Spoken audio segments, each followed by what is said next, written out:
কোথাও অগ্নিকাণ্ড হলে কিভাবে নিয়ন্ত্রণ করতে হবে, খানাকুলের শুলুটে ইন্ডিয়ান অয়েলের সঙ্গে এনডিআরএফ ও সিভিল ডিফেন্সের উদ্যোগে তারই মক ড্রিল হয়ে গেল।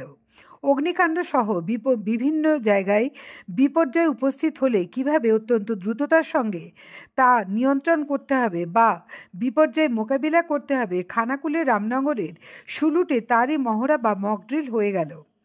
Disaster management, fire brigade, civil defence, health ও উপস্থিত জনগণকে নিয়ে এই মক ড্রিল অনুষ্ঠিত হয়। উপস্থিত ছিলেন ইন্ডিয়ান অয়েলের এরিয়া অফিসারগণ, এনডিআরএফের অফিসার, হেলথ ডিপার্টমেন্টের স্থানীয় কর্মীরা সহ এলাকার সাধারণ মানুষজন। উল্লেখ্য, ইন্ডিয়ান অয়েলের মাটির নিচে দিয়ে পাইপলাইন পাতা আছে। সেই পাইপলাইনের কোনো জায়গায় যদি আগুন লেগে কোনো বিপর্যয় ঘটে যায়, সেক্ষেত্রে কিভাবে মোকাবিলা করতে হবে তারই মহড়া হয়ে গেল। দেখুন সেই চিত্র।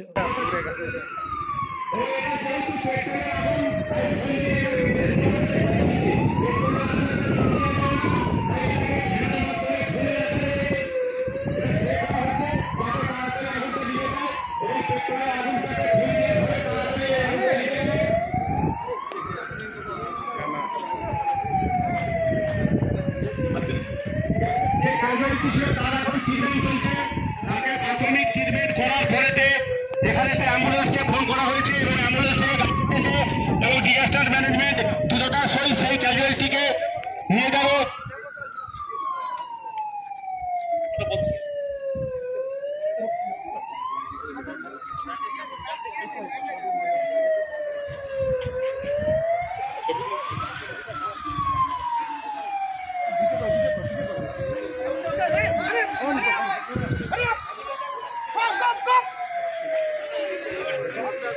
ক্যাজুয়ালিটিকে অ্যাম্বুলেন্স চলে এসছে এবং অ্যাম্বুলেন্সে ক্যাজুয়ালিটিকে ট্রান্সফার করা হচ্ছে তার ট্রিটমেন্টের জন্য।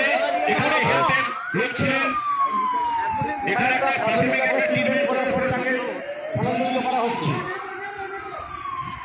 যাই হোক, এইভাবে এখানে ইন্ডিয়ান অয়েল কর্পোরেশনের উদ্যোগে যে